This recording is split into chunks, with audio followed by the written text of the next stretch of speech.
Bonjour à toutes et à tous, ici Radio ECAM. Aujourd'hui, on se retrouve dans une nouvelle table ronde. On va parler entrepreneuriat à l'ECAM La Salle et je m'appelle Maxime Levetti, je suis en Engineering 3 et je suis secrétaire du club. Et pour ça, je suis accompagné de Marius. Bonjour à tous, moi c'est Marius, je suis également chroniqueur au sein de Radio ECAM et je suis en Engineering 4. Et du coup, on a aussi des invités de marque pour parler. On a déjà Maël. Bonjour à tous, je m'appelle Maël, je suis président du club entrepreneur Genius ECAM et cette année je suis en ECAM 5 avec un double diplôme à l'IAE. Très content d'être là. Merci à toi. Il y a aussi Rémi. Donc, bonjour à tous, moi c'est Rémi, donc, je suis étudiant en Engineering 4 et en parallèle de mes études, je porte un projet entrepreneurial nommé Place Tolaris, que vous avez peut-être entendu parler. Et on a aussi deux professeurs, une interne à l'ECAM La Salle, Tali Wander. Bonjour à tous, merci pour l'invitation. Donc effectivement, je suis enseignante à l'ECAM La Salle. J'interviens dans des cours de marketing, d'entrepreneuriat et de management. Et en parallèle, je suis aussi référente entrepreneuriat. En fait, je suis chargée du suivi et de l'accompagnement des étudiants entrepreneurs. Ok, merci beaucoup. Et on est aussi accompagné d'une personne externe à l'ECAM, Ghislaine Potier. Oui, bonjour à toutes et tous. Merci pour l'invitation. Alors, pour ma part, j'interviens sur le programme Engineering depuis 4 ans maintenant sur l'Innovation Project où j'accompagne les étudiants sur la dimension business plan au premier semestre et au second semestre. Donc, vraiment, plutôt donner un aspect business au projet. Et en dehors de mes activités à l'ECAM, je suis experte associée à l'incubateur de l'EM où j'accompagne des startups dans le développement de leurs projets. Donc avant de passer aux questions, on va définir des termes clés de l'entrepreneuriat, à commencer par entrepreneuriat lui-même. Qu'est-ce que, selon vous, l'entrepreneuriat ? Avoir un projet. Non, ouais, l'entrepreneuriat, c'est avoir un projet en soi et le mener du début jusqu'à la fin, s'il a une fin. Et pour moi, c'est un peu une aventure, on parle beaucoup d'aventure entrepreneuriale. C'est un peu ça, quoi. C'est avoir un projet, avoir une idée, développer l'idée, le projet, etc. Et tout ce qui s'ensuit. C'est ça, entreprendre, je pense que c'est vraiment créer de la valeur à travers un projet. Oui, et pour compléter, je trouve que pour compléter vos deux définitions, un entrepreneur, c'est un professionnel pour moi qui est indépendant, qui est responsable de son activité et qui va soit créer son entreprise, soit reprendre une entreprise. Ok, donc ensuite, prochain mot qu'on aimerait définir, c'est intrapreneuriat. Qu'est-ce que c'est et quelle est la différence avec l'entrepreneuriat ? Allez, je me lance. Alors, intrapreneuriat, pour moi, c'est entreprendre au sein d'une entreprise. Exemple, je vous donne un exemple très concret. Vous êtes salarié dans une entreprise et vous avez à côté de cela en tête le week-end, vous avez une idée de créer un projet. Mais vous ne savez pas si vous devez démissionner ou non pour créer votre projet. Intrapreneuriat, vous avez donc certaines entreprises qui, dans un souci de fidélisation de leur haut potentiel de leurs salariés, proposent des dispositifs, en fait, où sur votre temps de travail, vous avez des moments dédiés où vous pouvez travailler sur le développement de votre projet entrepreneurial, avec plusieurs voies de sortie possibles. Première voie de sortie, quand votre projet commence à prendre de l'ampleur, progressivement, vous négociez une sortie de l'entreprise pour voler de vos propres ailes. C'est une première possibilité. Deuxième possibilité qui va être très très intéressante pour l'entreprise qui vous accompagne sur ce projet intrapreneurial, c'est qu'en réalité, vous avez travaillé sur une forme de spin-off de l'entreprise. Et quelque part, si franchement votre projet prend de l'ampleur, ça peut être aussi très intéressant pour l'entreprise en question d'incuber puis d'intégrer votre projet dans sa proposition de valeur pour créer encore plus de valeur pour ses clients. Ça peut être ça aussi. Donc ça peut faire partie de stratégies d'intégration pour les entreprises qui accompagnent leurs salariés sur un dispositif intrapreneurial. Et puis pour les entreprises, je pense qu'il y a aussi un intérêt financier. Développer une cellule innovation, un département innovation, ça nécessite des fonds, ça coûte cher. Sachant qu'en termes d'innovation, avoir un département innovation, on est plus sur une notion de long terme et non pas de court terme. Donc, avant de se lancer sur des investissements coûteux, parfois il peut être plus rentable pour les entreprises d'incuber des projets déjà montés indépendamment, plus ou moins sous leur coupe, et de les intégrer ensuite. Ça peut être un bon coup à jouer pour les entreprises aussi. Et il y a aussi l'intrapreneuriat dans le sens où dans l'entreprise, on va être amené à créer un projet avec une certaine liberté d'action. Et là, on va entreprendre en interne dans le sens où on va créer une nouvelle antenne. C'est ça. C'est du management de projet plus ou moins. C'est management de projet et d'équipe combiné, c'est ça. Comme le métier d'ingénieur d'affaires qu'on fait souvent en parallèle.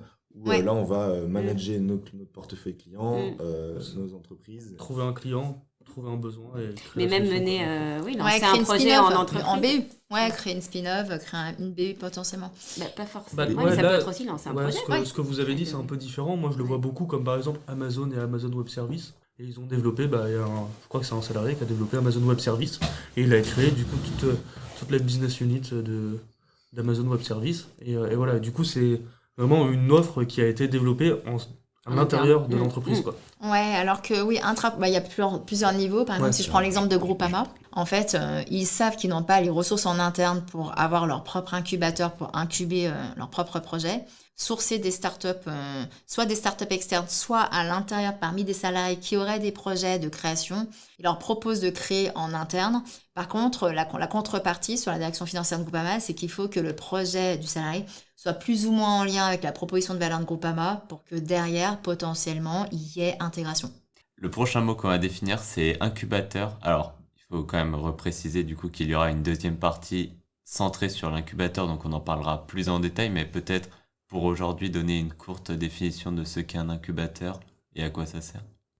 Alors, un incubateur, donc effectivement, ma collègue Bacha Kolak viendra vous présenter l'incubateur Tech 360, qui est l'incubateur de l'ECAM La Salle. Donc, un incubateur, c'est une structure qui va accompagner des entrepreneurs pendant une certaine période. Ça peut être pendant 1 an, pendant 2 ans. Et l'objectif, en fait, c'est de permettre à à l'entrepreneur d'intégrer l'incubateur afin de tester son idée, d'être conseillé, de rencontrer des experts, d'être challengé à travers tout un programme qui va être construit autour du développement de l'idée entrepreneuriale. Voilà, c'est un incubateur. Après, ce qui est intéressant, c'est qu'il y a des incubateurs un peu généralistes. Donc, en fait, quand on va chercher la structure d'accompagnement, c'est intéressant de faire une véritable veille au sein de l'écosystème pour comprendre dans quel incubateur votre projet serait quel incubateur serait le plus adapté pour votre projet. Donc, il y a des incubateurs généralistes, il y a des incubateurs qui sont plus techniques, il y a des incubateurs qui sont plus business, il y a même des incubateurs qui sont liés à un secteur d'activité. Ça peut être par exemple l'agro comme l'Isara, nous Tech 360, donc c'est un incubateur plus technique. Voilà, donc c'est intéressant d'être accompagné et de faire cette véritable veille, rencontrer différents incubateurs avant pour savoir lequel est le plus approprié pour votre projet. Alors après, moi, je me permets de rajouter qu'il est aussi important peut-être d'évoquer la notion d'accélérateur, parce que très souvent, on s'y perd. C'est quoi la différence entre un incubateur et un accélérateur ? Et ça, je ne sais pas si pour vous, c'est clair ou pas comme notion. Parce que ça, ouais. Allez-y, Rémi. Allez-y, Rémi. Alors pour moi, un incubateur, ça va venir intervenir dans une phase qui est plutôt quand même dans le projet.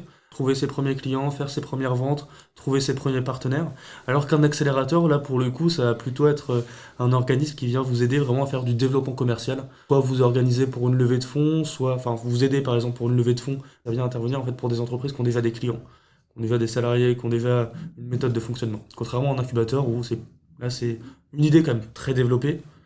Et on va essayer de définir aussi, on va beaucoup en parler au cours de ce podcast, l'Innovation Project, qui est un projet développé par ECAM La Salle. Est-ce que vous souhaiteriez apporter des précisions sur ce que c'est Alors pour ma part, pour commencer, je pense que ce serait intéressant d'avoir une définition. Alors une définition de l'Innovation Project côté étudiant. On a de la chance, on a des engineering ici présents, et puis peut-être côté intervenant. Par exemple, je sais pas. Alors Marius, justement.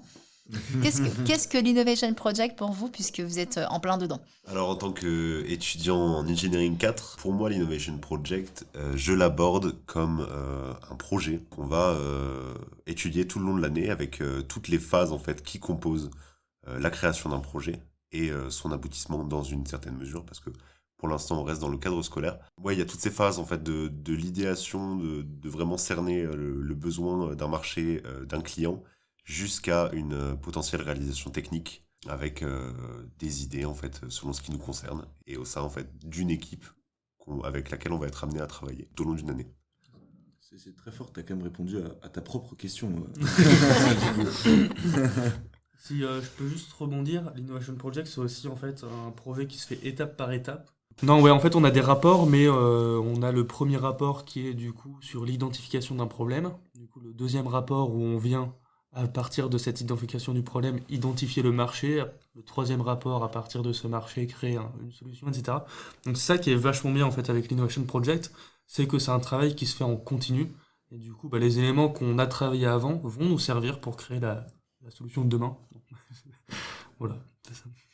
Très bien. Et est-ce qu'on peut faire écho, parce que forcément, je pense que pour les étudiants arts et métiers, ça ne parle pas forcément, puisqu'ils vont pas être amenés à le faire. Par contre, on peut faire un lien avec le projet Léonard. Est-ce que quelqu'un serait à l'aise d'en parler? Exactement, oui, pour l'avoir fait, je peux en parler. Donc c'est la version française, hein, projet Léonard. En plus condensé aussi. Voilà, donc c'est 3 semaines de création d'un projet autour d'une innovation, avec une grande phase concentrée sur comment trouver une idée, comment trouver la bonne idée justement, comment étudier son marché et comment l'adapter à son marché. Puis ensuite, une deuxième phase de développement technique de la solution avant de pitcher ça et de défendre son projet. Donc là, c'est 3 semaines où on a un beau petit rapport à rendre à la fin, mais c'est très très enrichissant aussi. Qui interviennent à quel niveau d'études au niveau des arts et métiers? Alors c'est en fin d'ECAM 4. D'accord. L'ECAM 4 qui est divisé en 2 du coup avec le séjour à l'étranger. C'est à la fin des études sur le site de l'ECAM. Merci pour ces présentations. On va donc maintenant passer à la deuxième partie, des questions liées à l'entrepreneuriat au sein de l'école et même l'entrepreneuriat en tant qu'étudiant. La première question, qu'est-ce qui met en place pour l'entrepreneuriat à l'ECAM La Salle? Ça peut être les structures, clubs ou les cours. Tu veux Maël, en tant que président du Club Genius, peut-être que tu as des... Ouais, bien sûr. On a la chance à l'ECAM d'avoir différentes structures pour nous accompagner dans l'entrepreneuriat.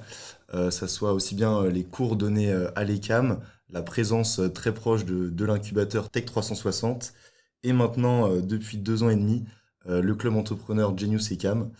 Voilà, nous, on l'a fondé il y a 2 ans avec vraiment la volonté de rassembler les étudiants autour de l'entrepreneuriat, d'accompagner les projets et de faire vivre l'entrepreneuriat à l'ECAM. Donc, on est là pour ça. Toute l'année, on crée des événements là-dessus. On se crée un réseau et on fait vivre ça du mieux qu'on peut. Et donc c'est toi qui as créé ce club il y a 2 ans. Il y a 2 ans et demi, oui, bien sûr, j'étais pas tout seul. On était une bande d'amis qui avaient envie de créer quelque chose, de mettre en place un beau projet. On a remarqué qu'il y avait une vraie volonté à l'ECAM de développer des startups, d'entreprendre, d'aller au-delà des idées, de les concrétiser. Et c'est de là qu'est né le Club Genius. On est très content de ce que ça donne aujourd'hui, des retours qu'on a eus. Et voilà. D'accord, merci beaucoup. Alors tu as parlé de l'incubateur Tech 360, j'en profite pour préciser que le podcast est en 2 parties.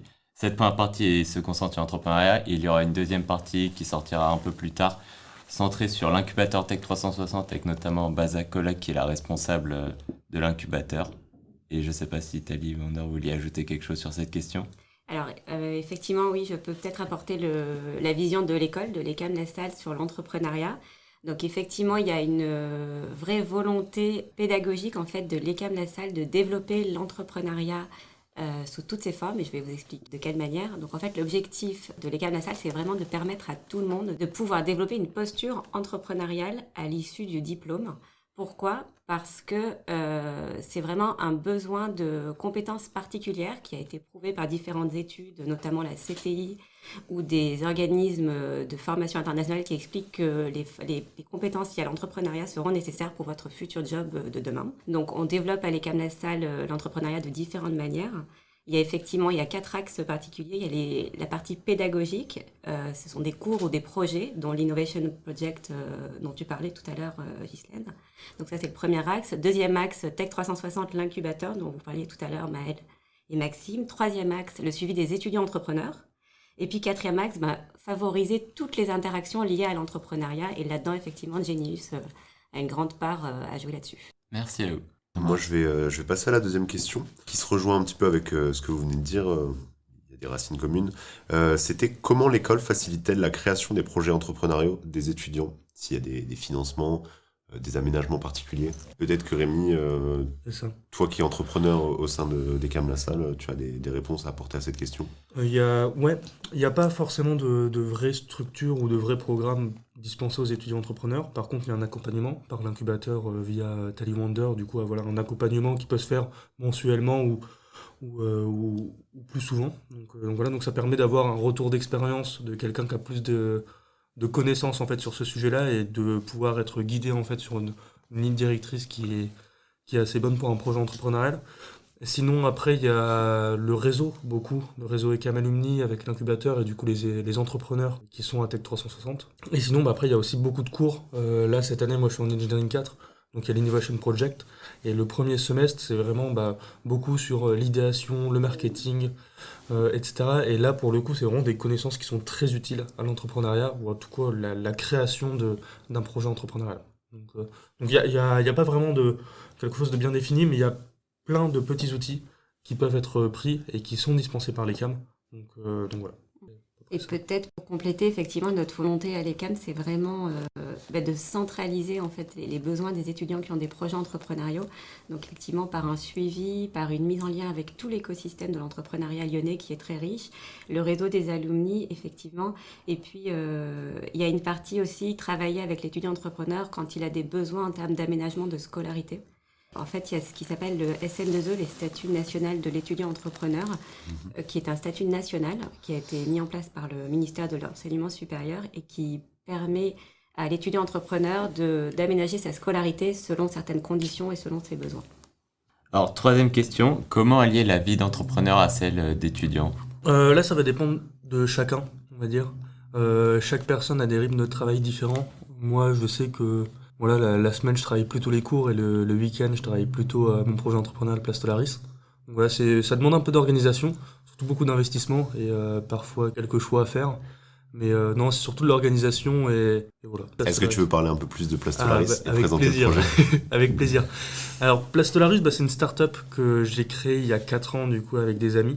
C'est assez simple. Les utilisateurs d'imprimante 3D ont un problème, ils créent des déchets. Et du coup, nous, on propose une solution pour recycler ces déchets. Donc on vend des machines qui permettent aux utilisateurs d'imprimantes 3D de recycler leurs déchets plastiques en filaments, en bobines de filaments pour les imprimantes 3D. Et du coup voilà, donc c'est une solution qui leur permet de tout recréer en fait à partir de leurs déchets. Donc voilà, c'est ça Place Tolaris. Donc on a créé nos propres machines et aujourd'hui on les industrialise et puis on les commercialise. Donc ça veut dire qu'on les fait produire, on les assemble et on les vend. Et toi, Maël, de ton côté, en tant que président du club Genius, est-ce que tu as vraiment une partie entrepreneuriale que tu mènes? Eh ben non, pas forcément. Le club Genius, on s'est rassemblé autour de valeurs de l'entrepreneuriat, mais sans forcément avoir de projet. Aujourd'hui, dans le club, on est 25 étudiants et il y en a qu'une très petite poignée qui ont un projet entrepreneurial.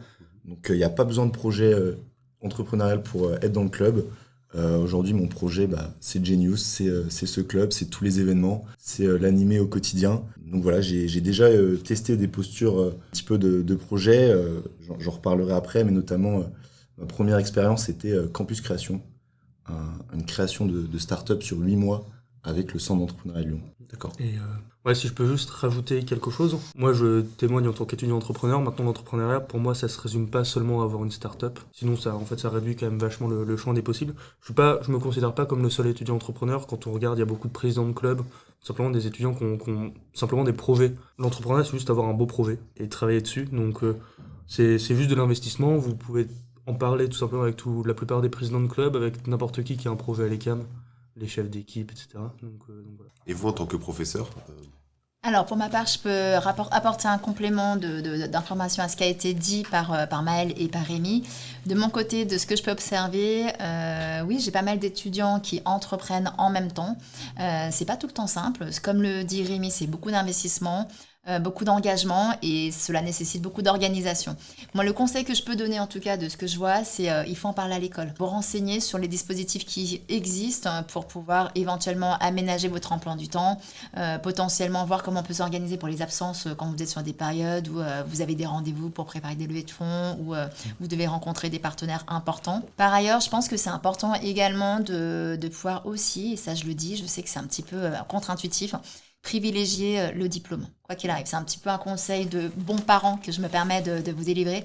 Quoi qu'il arrive, je pense qu'il faut garder en tête que la priorité doit rester le diplôme, le master pour assurer votre suite de carrière. Un projet entrepreneurial, c'est passionnant, mais je pense qu'il est nécessaire aussi d'être conscient que vous ne devez pas négliger vos études à côté, c'est dommage. J'ai déjà été confrontée à ces questions sur l'incubateur de l'EM où j'avais des étudiants en PGE à Lyon qui me demandaient, mes parents m'ont demandé de faire un choix, c'est soit... si je termine pas mes études, ils arrêtent de financer. Mais là, en ce moment, je suis sur une grosse levée de fonds. Je veux lever 1 million, 2 millions, etc. Qu'est-ce que je fais? Et nous, le conseil qu'on donne, c'est quoi qu'il arrive, priorisez vos études, l'obtention de votre master, terminez vos études et après, vous avez le temps de voir. Et le deuxième conseil que je peux donner également, c'est aussi ouvrir vos chakras. Regardez aussi ce qui se passe à l'extérieur de l'école. Dans l'écosystème entrepreneurial lyonnais, il y a beaucoup de dispositifs, beaucoup de ressources. N'hésitez pas à vous renseigner aussi, à aller rencontrer les différents types de structures. En fait, sur le papier, toutes les structures proposent plus ou moins la même chose en termes d'accompagnement, mais il faut aussi regarder ce qui peut fitter avec votre projet, ce qui peut arriver en complémentarité pour développer votre réseau. Je pense que c'est aussi important de combiner, donc évidemment en priorité l'incubateur de votre école, c'est nécessaire, mais également ne pas se fermer non plus et regarder ce qui se passe autour. Vous avez des écosystèmes qui peuvent vous aider sur la R&D, par exemple, sur les aspects tech, comment est-ce que du coup on commercialise la tech, d'autres incubateurs qui sont orientés business, d'autres incubateurs plutôt entreprises solidaires et sociales, RSE, pas mal de possibilités et je trouve que c'est bien aussi de se renseigner, de rencontrer des gens. Ça vous permet de vous tisser des contacts et de voir ce qui vous correspond aussi, c'est important. Mais il y a un avantage quand on est étudiant et entrepreneur en même temps, c'est que l'entrepreneuriat, ça prend beaucoup de temps, ça prend beaucoup d'argent. Et quand on est étudiant, en fait, on a quand même cette chance de ne pas avoir d'emprunt bancaire à rembourser, enfin de crédit bancaire à rembourser. On a la chance de ne pas avoir d'enfants, de famille, etc. Donc on peut en fait passer énormément de temps dessus sans que ça ait de conséquences sur notre vie perso. Bon, bien sûr, vous allez peut-être un peu moins sortir en soirée, etc. Mais ça n'a pas tant d'impact que ça. Donc c'est aussi le bon moment. En fait, quand on est étudiant, on a quand même vachement de temps, vachement de ressources. On a les ressources de l'école, on a le réseau de l'école, etc. Et quand on toque à n'importe quelle porte pour des informations, etc., on est très souvent accueilli avec grand plaisir. Donc il y a aussi quand même vachement d'avantages. C'est assez facile quelque part d'être étudiant entrepreneur. On se fait très vite écouter, on nous reçoit très facilement, on a beaucoup de temps à passer dessus. Il y a très peu de risques en fait à entreprendre quand on est étudiant. Moi, je voulais juste rebondir sur ce que disait Rémi, si c'était possible. Ouais. Alors, je suis totalement en phase avec ce que dit Rémi, puisque moi, je le vois depuis ces 5 dernières années. C'est vrai que il y a 5 ans, sur mon cours d'entrepreneuriat, je disais que le moment idéal pour entreprendre, il faut attendre d'avoir cumulé suffisamment d'expérience managériale, suffisamment de matelas financiers pour investir, suffisamment d'expérience tout simplement en termes de compétences, etc. Ça, c'était il y a 5 ans. Et c'était ce que je disais dans mon cours. Et par rapport à ce que j'observe aujourd'hui sur l'écosystème startup à Lyon, j'ai complètement revu ce que je disais il y a 5 ans. Je me suis remise en question et aujourd'hui, ce que je dis, c'est chers étudiants, allez-y. Et je rejoins tout à fait ce que Rémi dit. Allez-y. Et c'est vrai que sur les dernières levées de fonds que j'ai pu constater, finalement, les entrepreneurs qui cartonnent le plus depuis le Covid, c'est vous. Là, on a un projet d'étudiants qui s'appelle Trust2. En plein Covid, ils ont levé 1 million. Et en fait, je me suis 1 million en plein Covid. Et j'ai plein d'exemples comme ça autour de moi. Finalement, les entrepreneurs qui cartonnent, c'est ceux qui sont de votre génération, entre 20 et 30 ans. Pourquoi? Je me suis posé la question de pourquoi quand même. C'est vous n'avez pas peur. Il y a ce côté, il n'y a pas de risque, finalement, on y va. Au pire, on se plante. C'est une expérience. Donc déjà, il y a le fait effectivement, vous n'avez pas d'enfants à charge, vous n'avez pas de crédit à rembourser, il n'y a pas Médor encore, etc. Donc quelque part, ça délie les menottes pour se lancer. Et puis troisièmement, je me dis que justement, sur votre génération, à votre âge, vous avez plein d'idées, vous êtes digital native. Pour moi, c'est compliqué. Par exemple, à plus de 40 ans, nous, on galère un petit peu. On essaie de comprendre la tech. C'est pas évident pour nous. Ce qui n'est pas évident pour nous, par exemple, pour vous, c'est vous êtes né avec. Donc, tout de suite, il y a cette capacité d'apprentissage. Vous allez très, très vite. Et comme vous n'avez pas d'a priori, la priorité la vente quand même, eh bien, c'est là où je me dis que finalement, vous avez ce rapport au risque qui est beaucoup moins freinant que sur des générations où on a plus de responsabilités, on a plus de contraintes. Mais le succès entrepreneurial, aujourd'hui, je le vois beaucoup sur les jeunes de plus de la vingtaine, trentaine. C'est de ce que j'ai constaté. On a souvent ces questions dans les cours d'entrepreneuriat. Est-ce qu'il y a un âge pour entreprendre? Et en fait, je pense que la réponse est non. Il n'y a pas d'âge. Et je trouve que c'est assez impressionnant de voir effectivement des étudiants qui vont à des rencontres partenaires, des rencontres avec des financiers, des rencontres avec des clients. Enfin, je trouve que vous avez un aplomb et vraiment une confiance qui est assez marquante. Donc, pourquoi pas entreprendre en tant qu'étudiant? Et si jamais, finalement, vous décidez d'arrêter ce projet, ça vous fait quand même une super belle carte de visite. Parce que les compétences que vous développez en tant qu'entrepreneur seront hyper appréciées dans votre futur travail. Et ça a été prouvé dans plein d'études. Et puis même dans d'autres disciplines comme la recherche, l'innovation, tous les aspects techniques, on vous fait adopter des postures que vous adoptez quand vous travaillez sur votre projet entrepreneurial. Donc dans tous les cas, c'est banco pour vous. C'est un beau bénéfice pour vous. D'accord. Eh bien, merci à vous tous pour ces précisions. On va maintenant passer à la question suivante. Quelles sont selon vous les meilleures qualités à avoir pour entreprendre ? Moi, pour le coup, c'est plutôt la persévérance. Je pense que c'est vraiment le plus gros point fort que peut avoir un bon entrepreneur. C'est on a tout le temps des bonnes ou mauvaises nouvelles. On se remet tout le temps en question. Là, ça fait quand même 4 ans que j'ai Place Solaris, donc je me suis posé quand même pas mal de fois la question. Mais on a beaucoup de fois où on se dit, est-ce que ça vaut le coup ? Voilà, je suis là, j'ai une mauvaise nouvelle. Est-ce que ça vaut le coup de continuer ? Est-ce que ça vaut le coup de donner encore plus d'énergie ? Et au final, voilà, j'ai persévéré. Je me suis dit oui, donc je vais encore plus travailler pour m'investir. Et puis à chaque fois, en fait, ça avance sans cesse. Donc voilà, il faut juste jamais s'arrêter. Peut-être pas trop, à des moments, il faut peut-être savoir s'arrêter. Mais je pense avoir quand même pas mal de persévérance et savoir continuer même quand il y a des difficultés. Je pense que ça peut... Allez-y, ouais. Mais écoutez, pour ma part, je me permets de compléter ce que dit Rémi. Moi, ce que je vois, par exemple, à travers Rémi, je vois la passion. Je vois les yeux qui pétillent et ça, je trouve ça juste, mais waouh, je trouve ça génial. La passion et comme il le dit, il me vole le mot de la bouche, la persévérance. Passion, persévérance, je pense que c'est un bon petit cocktail pour en démarrer parce que la passion, vous en avez besoin. Il faut avoir la conviction puisque demain, c'est vous, quoi. Concrètement, vous êtes ambassadeur de votre projet. Quand vous allez présenter votre projet devant des partenaires, des investisseurs, il faut absolument incarner votre projet et donc transmettre cette passion, vos convictions profondes sur votre projet. Donc pour moi, la persévérance amène aussi à la gestion de l'énergie, la gestion du stress. C'est extrêmement important de pouvoir trouver un équilibre en ayant des activités en dehors quand même. C'est très compliqué quand on est dans une aventure entrepreneuriale de sortir la tête du guidon. Donc en fait, pour moi, c'est important d'avoir des activités à côté qui vous font du bien, des loisirs, du sport par exemple. Et donc, garder en tête une notion d'équilibre pour tenir sur la durée. La pérennité est extrêmement importante. Moi, je rajouterais peut-être qualité auquel je pensais, peut-être l'ouverture, l'esprit d'ouverture. Parce que quand on est entrepreneur, il faut qu'on ouvre tous ses sens. Tous ses sens pour essayer de comprendre ce qui se passe autour de soi, comprendre son environnement, comprendre comment il évolue pour justement saisir les opportunités. Donc je pense qu'avoir un état d'esprit ouvert est hyper important. Peut-être combiner avec la persévérance, être adaptable, flexible, s'adapter à tout ce qui se passe, pareil, être capable de réagir face aux événements. Donc je pense que la flexibilité et l'adaptabilité est très importante. Et puis l'écoute, parce que quand on est étudiant entrepreneur ou entrepreneur, on va rencontrer pas mal de monde qui va faire du feedback sur le projet, qui va donner des conseils, qui va poser des questions. Donc il faut avoir aussi cette capacité d'écoute en fait, comprendre ce qu'on nous dit, comprendre ce qu'on dit aux entrepreneurs et puis savoir quels conseils prendre, comment comprendre ces conseils. Accepter la critique en soi. C'est ça, accepter la critique, oui. Maël. Je pense que ça a été plutôt très bien résumé, toutes ces qualités auxquelles peut faire face un entrepreneur. Et donc, comme on l'a entendu, c'est des qualités qui vont servir au-delà de l'entrepreneuriat, qui vont servir toute la vie, savoir porter un projet, croire en son projet, le défendre coûte que coûte, c'est primordial.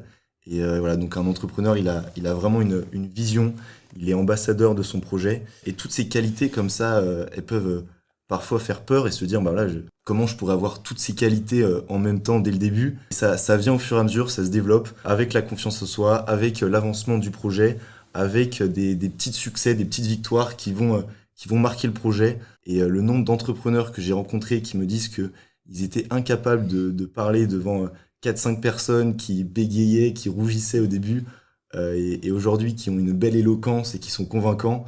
Donc voilà, c'est des qualités qu'on acquiert au fur et à mesure et on commence juste avec la motivation. Moi, je me posais une petite question.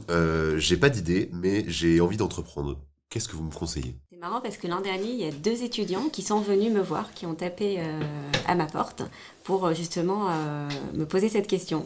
J'ai très envie d'entreprendre, mais je n'ai pas d'idée.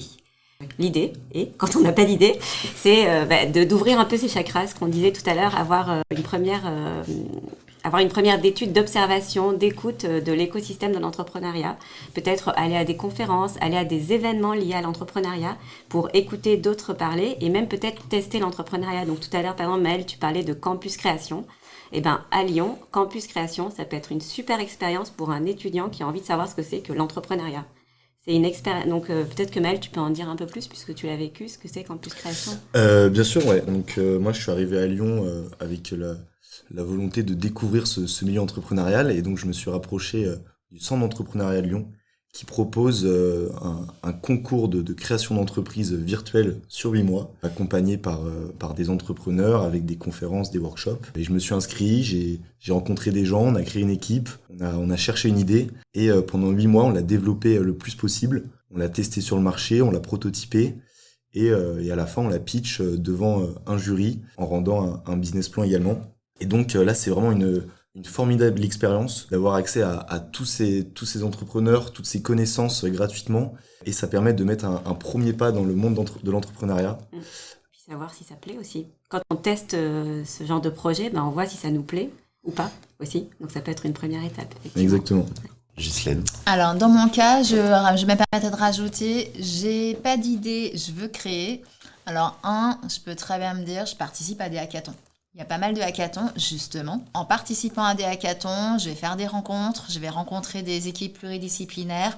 Initialement, j'ai pas trop d'idées. Et peut-être qu'à l'issue du hackathon, ça peut déjà être un début, mettre un pied à l'étrier. Deuxièmement, j'ai pas d'idées. Je reviens toujours sur la notion de passion, de centre d'intérêt. C'est tout de suite plus simple et plus intuitif d'entreprendre sur un sujet qui vous intéresse, qui vous passionne, c'est plus facile. Donc regardez au niveau de vos passions, de vos centres d'intérêt. Est-ce qu'il y a des sujets, des thématiques qui vous parlent ou pas ? Et ensuite, deuxième étape, c'est identifier un problème à résoudre. Et ce que je trouve génial dans ce qu'a dit tout à l'heure Rémi, la façon dont il a pitché son projet, pour un ingénieur, c'est d'autant plus formidable, il a commencé par le pitcher en présentant le problème. Et en gros, un bon problème à résoudre, c'est un problème où en face, il y a une validation du marché. Voilà, ça c'est les petits tips. Mais les hackathons, ça peut être pas mal quand on n'a pas d'idée.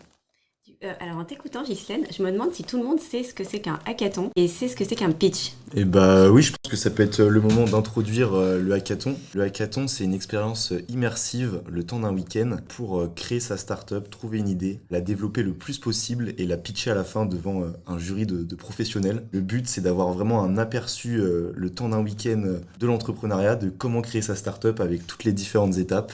Le pitch, c'est l'outil le plus important pour un entrepreneur, c'est vraiment ce qu'on utilise tout le temps. C'est simplement une présentation orale, en fait, c'est on vient présenter son projet. Donc il y a différentes manières de pitcher, il y a les pitchs de 1 minute, de 3 minutes, de 5 minutes, de 10 minutes, de 15 minutes. Il y a tout plein de pitchs différents et il y a tout plein d'outils sur internet qui vous aident à structurer ou créer votre pitch. Et voilà, c'est juste une présentation orale, généralement assez structurée et assez préparée pour présenter votre projet, tout l'écosystème en fait autour du projet.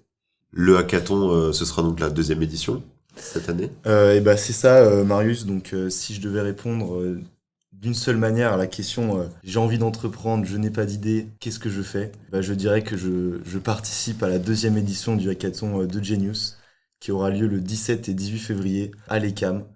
Il va réunir 60 étudiants de diverses écoles. Ce sera 32 heures d'innovation accompagnées par des entrepreneurs avec des mentors, des conférences et un beau cash prize à la clé. L'année dernière, on a créé notre première édition qui a été un vrai succès. La startup Reclime qui a remporté le hackathon a aujourd'hui continue le projet, le développe, a fini 2e au Démo Day d'octobre et donc on est très content, c'est un vrai succès. Donc pour participer à cette formidable expérience, on va ouvrir les inscriptions courant janvier et j'invite quiconque est curieux de l'entrepreneuriat, qui a envie de rencontrer d'autres étudiants motivés et discuter avec des entrepreneurs de s'inscrire à cette belle expérience. Voilà, on va faire en sorte que ça soit un week-end, une expérience immersive de partage, tout le long du week-end, avoir la tête dans son projet, avec bien sûr très peu d'heures de sommeil et d'être au maximum stimulé par ce projet. Et du coup, juste si je peux rebondir donc à la question, c'est j'ai envie d'entreprendre mais j'ai pas d'idée. J'ai pas d'idée, on l'a déjà répondu, on peut participer à des hackathons, il y a plein de trucs différents. Sinon, j'ai envie d'entreprendre, il y a quelque chose qu'on ne parle pas assez souvent, c'est rejoindre des projets existants. Il y a quelques étudiants entrepreneurs sur le campus. Si on rajoute tous ceux de Lyon dans les autres écoles, etc., il y en a beaucoup. Et beaucoup cherchent en fait des profils d'autres étudiants pour créer une équipe et du coup monter encore plus le projet. Si vous connaissez, si vous avez envie d'entreprendre et que vous connaissez quelques startups étudiantes autour de vous, vous pouvez peut-être tout simplement leur proposer et leur dire voilà, j'ai envie de m'investir, d'entreprendre. Voilà, je pense qu'ils diront oui et c'est une manière en fait, rejoindre un projet existant, c'est une manière d'entreprendre. Beaucoup d'étudiants en école de commerce qui montent des projets, qui cherchent des profils ingénieurs. Tout à Donc, fait, je confirme. Je confirme pleinement. Je confirme, pour moi, c'est un super binôme, ça. Mais d'ailleurs, dans ta start-up, vous êtes une équipe avec des profils assez complémentaires. Très bien, je pense qu'on est assez clair. Et on a pas mal fait le tour de cette question, ce qui nous permet du coup de prendre le contre-pied de cette question dans une autre situation différente où cette fois j'ai une idée de fou. Enfin, je considère que mon idée est folle, mais je sais pas entreprendre. J'ai aucune idée de quoi faire. Alors, du coup, pour cette question, elle m'a beaucoup amusée quand je l'ai découverte dans le mail de Maxime. C'est pas si évident que ça de répondre à la question. J'ai une idée de fou, j'ai envie d'entreprendre, mais je sais pas comment m'y prendre. Alors déjà, on va essayer de prendre la question sur la première partie. C'est quoi une idée de fou ? Qu'est-ce qu'une idée de fou pour vous ? Déjà, c'est vraiment définir, il faut qu'on se mette d'accord. Qu'est-ce qu'une idée de fou ? Pour moi, la vision, c'est qu'une idée de fou, il faut qu'il y ait un marché en face. Il n'y a pas d'idée de fou s'il n'y a pas de marché en face. Donc déjà, pour valider si j'ai une idée de fou ou pas, déjà, je vais valider si l'idée, il y a vraiment un marché. Donc je passe par la partie étude de marché, analyse des besoins. Et en fait, si vous trouvez un besoin douloureux pour un marché donné, d'accord, plus le besoin est douloureux, plus le potentiel est fort. Un besoin bien douloureux pour une cible donnée. Et ensuite, une fois que j'ai une idée de fou, mais je ne sais pas comment m'y prendre, il faut savoir s'entourer. Encore une fois, je reviens sur ma première réponse où si vous êtes étudiant, je vous renverrai contacter votre école, renseignez-vous sur les dispositifs d'accompagnement qui existent, challengez votre idée de fou justement autour de vous. Est-ce que du coup vous rejoignez l'incubateur de votre école ? Est-ce qu'il y a des entrepreneurs dans le domaine dans lequel vous souhaitez entrer qui peuvent vous accompagner, vous donner des conseils, etc. Donc je pense qu'après il faut savoir, c'est une question de bien savoir s'entourer. La première chose peut-être à avoir en tête quand on veut entreprendre, c'est qu'on n'a jamais une idée tout seul en fait. On n'est jamais, on n'entreprend pas dans sa tête en fait. On entreprend parce que effectivement, on est allé à l'extérieur, on est allé voir ce qui se passe dehors. Donc on n'est pas sorti de sa tête pour tester, confronter et maqueter. Il se passe rien en fait. Ça c'est peut-être la base en tant qu'entrepreneur. Rémi, toi dans ton exemple avec Plastolaris, comment tu es passé d'une idée de ce constat que les utilisateurs d'imprimantes 3D créent du déchet à une start-up finalement? Bonne question. Déjà, en fait, on était au lycée. Donc, on devait trouver un projet pour le bac. Et moi, j'avais ce problème. J'avais des imprimantes 3D chez moi. Et donc, voilà, j'avais ce problème de déchets. Je voulais trouver une solution parce que j'étais lycéen, j'avais pas beaucoup d'argent. Et ça me coûtait cher quand même, ces bobines de filament. Et je faisais beaucoup de déchets. Donc, voilà, donc je voulais les revaloriser et je voulais trouver une solution. Et donc avec mes camarades, on a essayé de chercher sur internet et au final on s'est rendu compte que c'était un besoin, pas que pour moi mais pour beaucoup de gens. Beaucoup de gens avaient ce problème-là et il n'y avait pas beaucoup de solutions. Donc voilà, là c'est vraiment prendre beaucoup de temps pour échanger. Et ensuite, une fois qu'on comprend vraiment le besoin et qu'on voit qu'il n'y a pas de solution, on échange ensuite avec les experts du domaine, les concurrents, etc. pour comprendre en fait pourquoi est-ce que il y a des solutions qui existent, il y a un problème, mais les solutions qui existent ne vont pas avec ce problème. Et voilà. Et non, très très bien, Rémi. Et si je peux rajouter, il n'y a pas d'idée de fou en fait. Une idée même simple peut être un très beau projet. L'important c'est comment on la réalise. Est-ce que cette idée répond à un vrai problème ? Comment on va la mettre en place ? Et le plus important dans une idée, c'est de la développer le mieux possible en ayant un marché en face prêt à accepter cette idée. L'idée n'est pas forcément dans le produit, mais des fois ça peut être aussi dans la manière dont on le construit, dans tout le processus de vente ou dans la cible client que l'on va viser. Et on va terminer sur les futurs événements pour faire découvrir l'entrepreneuriat aux étudiants sur le campus. On a en effet déjà parlé du hackathon et ce serait intéressant d'aborder ce qui existera d'autre sur l'année qui arrive. En début d'année, on va proposer une rencontre avec l'équipe du CELS, c'est le Centre d'entrepreneuriat de Lyon-Saint-Étienne. C'est l'organe représentatif de l'entrepreneuriat pour les étudiants à Lyon. Donc il y a une équipe d'une dizaine de personnes qui organise différents événements, qui fait de la sensibilisation à l'entrepreneuriat. Et c'est eux notamment qui organisent Campus Création dont on parlait tout à l'heure. Et c'est eux aussi qui sont les garants de la remise du SN2E, le statut national de l'étudiant entrepreneur, dont on parlait tout à l'heure. Donc ça sera intéressant pour les étudiants qui sont curieux sur l'entrepreneuriat ou qui ont un projet de venir rencontrer des représentants de cette équipe, et on organise cet événement avec Genius, avec l'association Genius. Exactement, ça aura lieu courant janvier et ils pourront également aborder le D2E, qui est le diplôme de l'entrepreneuriat, une formation de 6 mois à 2 ans, si je ne me trompe pas, auprès de ce centre, où à la fin on est diplômé officiellement reconnu par l'État sur l'entrepreneuriat, et tout le long on est accompagné sur notre projet. Donc le dernier, donc toujours un lien entre Tech 360, l'ECAM et Genius, serait d'organiser des petits ateliers, de prendre 2 heures un jeudi après-midi pour parler de vraiment des sujets phares de l'entrepreneuriat, comme comment est-ce qu'on crée son entreprise, d'un point de vue juridique, les étapes, etc. Comment est-ce qu'on définit un budget, un prévisionnel financier, comment est-ce qu'on trouve des associés, comment est-ce qu'on trouve une idée. Donc là, ce serait des petits ateliers le jeudi après-midi, je pense. Où on discute, on fait peut-être venir des intervenants, mais on discute de ces sujets-là. Voilà. Exactement. Et d'ailleurs, Rémi, tu avais déjà mentionné quelques idées, mais si certaines personnes parmi vous ont des idées particulières d'intervention, n'hésitez pas à transmettre ces idées de sujets. Auprès de Radio ECAM, qui pourra Voilà. s'assurer de les faire remonter. Merci Radio ECAM. Ou directement aux professeurs concernés par l'entrepreneuriat au sein de l'ECAM. Mais je pense, et je me dois d'en rajouter une petite note, que l'événement phare sera quand même le hackathon, le plus gros rassemblement d'étudiants sur Lyon, avec la volonté de créer une expérience immersive d'entrepreneuriat et de toucher du doigt la création de start-up. Ouais. Juste pour rajouter un point, je sais que l'année dernière, il y en a beaucoup qui ont hésité à participer au hackathon. Je pense que les retours que vous avez eu peut-être de certains étudiants de l'ECAM vous ont peut-être un peu plus motivé. Mais le hackathon, c'est une chance inouïe. Déjà, c'est qu'un week-end, c'est vraiment 32 heures. Donc ça prend pas beaucoup de temps, et ce sera peut-être le test pour vous de savoir si l'entrepreneuriat vous convient, vous intéresse.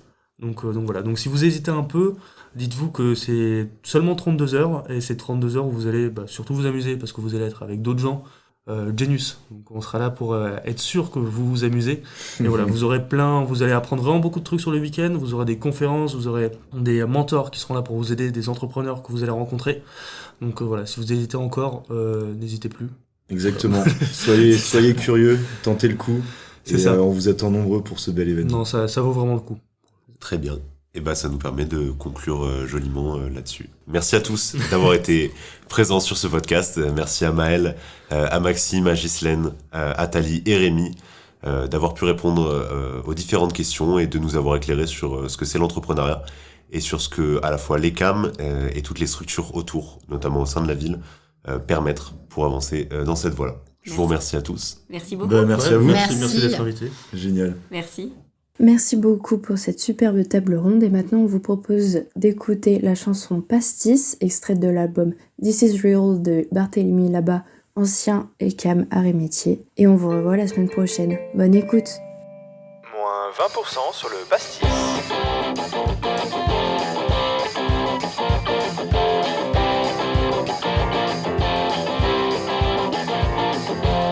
Ok tout le monde, donc si vous avez des galères dans la vie, chantez avec nous cet air, on espère que ça ira mieux. Ou pas. À toutes les beatbox en fil, à toutes les pizzas brûlées, à ceux qui sont encore au lit, et ceux qui sont mal rasés. Oui, pour vous on a ça. En tout cas ça marche pour moi, c'est le wow pastis. On a l'or que toi, oui mais wow pastis.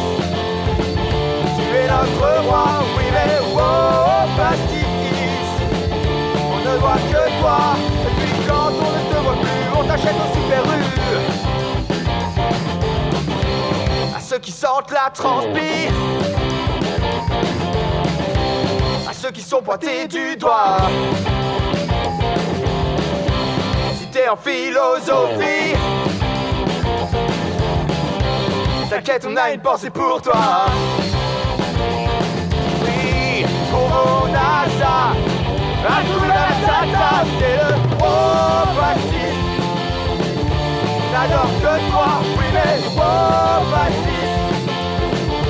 Tu es notre roi, oui mais oh Pastis.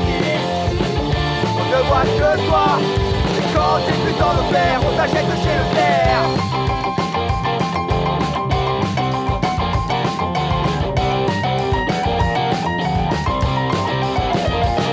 À ceux qui se font entuber au loup-garou tes villageois.